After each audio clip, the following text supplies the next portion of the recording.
Guys welcome back to another important session of Bihar board कक्षा 12वीं हिंदी, जिसमें हम लोग करेंगे 30 महत्वपूर्ण क्वेश्चन जो कि 2024 बोर्ड के लिए आपके लिए इम्पोर्टेंट होने वाले हैं। मैंने यहाँ साथ साथ में हाईलाइट भी चीजों को कर दिया है ताकि तुम्हें समझने में भी थोड़ी सी आसानी हो। पहला क्वेश्चन हमारा यहाँ पे कह रहा है कि ज्ञानेंद्र पति का जन्म कब हुआ था।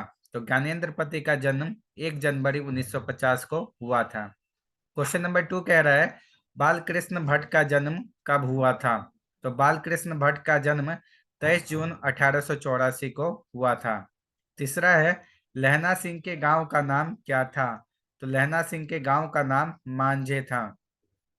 मैं इतना क्विक आप लोग को इसलिए आंसर बता रहा हूँ कि समय कम लगे और सीखने को ज्यादा मिले, बस इतनी ही मेरी इच्छा है। अगला क्वेश्चन है पाठ्य पुस्तक में संकलित करबक कहाँ से ली गई है। तो यह पद्मावत से ली गई है, याद रखना इंपॉर्टेंट है। संवाद में सबसे महत्वपूर्ण क्या है। तो संवाद में तर्क, जिज्ञासा और प्रभावपूर्ण भाषा से भी जरूरी है आत्मीयता। इतनी बातों को आप लोग ध्यान में रखोगे। जब हम लोग नेक्स्ट क्वेश्चन देखते हैं तो नेक्स्ट क्वेश्चन कहता है कि मलिक मोहम्मद जायसी किस परंपरा के कवि थे।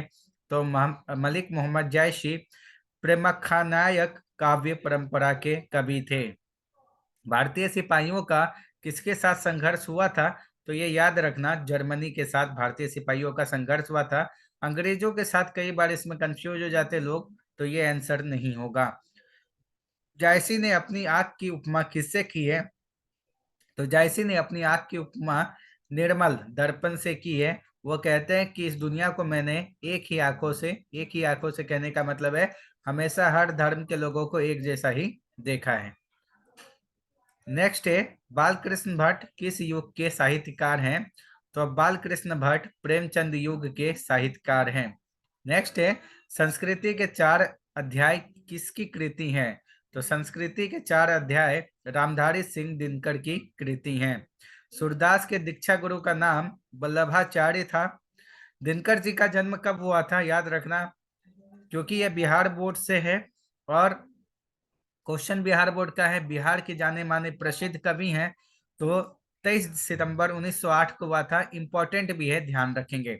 सूरदास के संकलित पदों में कौन सा रस है। तो ये वात्सल्य रस है सूरदास में, याद रखना ये भी इंपॉर्टेंट है। ये पर इस टाइप के जो क्वेश्चन होते हैं थोड़े से कंफ्यूजिंग होते हैं, इसलिए मैं बार बार कह रहा हूँ कि इन चीजों को ध्यान में रखेंगे। नेक्स्ट है दिनकर किस युग के कवि हैं। तो छायावादी या छायादोत्तर युग के कवि हैं दिनकर जी। कन्या का क्या अर्थ होता है। तो कन्या का अर्थ होता है गोद। दिनकर जी का जन्म बिहार के किस जिले में हुआ था। तो याद रखना बिहार के बेगूसराय। बेगूसराय जिला तो हर किसी को याद हो ही जाता है। नेक्स्ट है तुलसीदास का मूल नाम क्या था। तो राम बोला। ये क्वेश्चन कई बार आया भी है और इम्पोर्टेंट है। तुलसीदास का मूल नाम राम बोला था।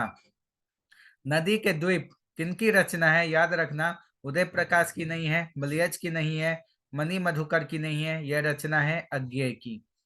ठीक है, तो कि ये किनकी रचना है, वो किनकी रचना है, इस टाइप के भी क्वेश्चन बहुत सारे आते हैं। नेक्स्ट है रामचरितमानस का प्रधान रस क्या है। वीर रस है, श्रृंगार रस है, करुणा रस है। तो इसका प्रधान रस है भक्ति रस। गरीब निवाज कैसा शब्द है।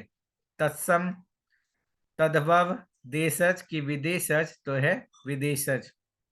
नेक्स्ट है अज्ञेय किस वाद से संबंधित है।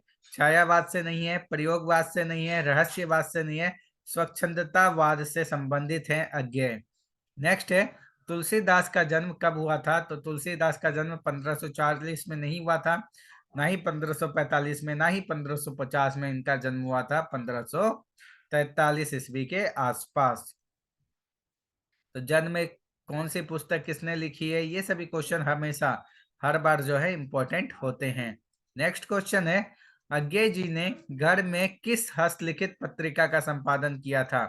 लोक बंधु नहीं, देश बंधु भी नहीं, आनंद बंधु। याद रखना इंपॉर्टेंट है, मैं बार बार बता रहा हूँ। तुलसीदास किस शाखा के कवि हैं। तो तुलसीदास राम मार्गी, राम मार्गी के कवि हैं, राम की भक्ति में चलने वाले हैं। तार सप्तक का संपादक किसने किया था या कौन किया था या किन्होंने किया था। तो ये भी इंपॉर्टेंट है, याद रखना ये पहले भी आ चुका है। सच्चिदानंद, हीरानंद वात्स्यायन अज्ञे ने किया था। नेक्स्ट है, कौन सी रचना तुलसीदास की है इनमें से? सुरसागर नहीं है, विनय पत्रिका, ये काफी फेमस भी है। और याद रखना, जहां तुम्हें दिखे विनय पत्रिका मतलब तुलसीदास जी। नेक्स्ट है, तुलसीदास जी का मूल नाम क्या था? फिर से ये क्वेश्चन हो गया रिपीट, याद रखना राम बोला, क्योंकि ये क्वेश्चन है इंपॉर्टेंट, कई बार आता है, कंफ्यूजिंग टाइप का भी होता है, कंफ्यूज भी इसमें नहीं होना है। 28 नंबर क्वेश्चन हमारा कह रहा है कि प्रथम विश्व युद्ध में इंग्लैंड किसके साथ, किसके विरुद्ध लड़ा था? तो जर्मनी के, जिसके कारण ना इन लोगों ने भारतीय सेना को भी या भारतीय युवकों को भी अपने साथ सम्मिलित कर लिया था।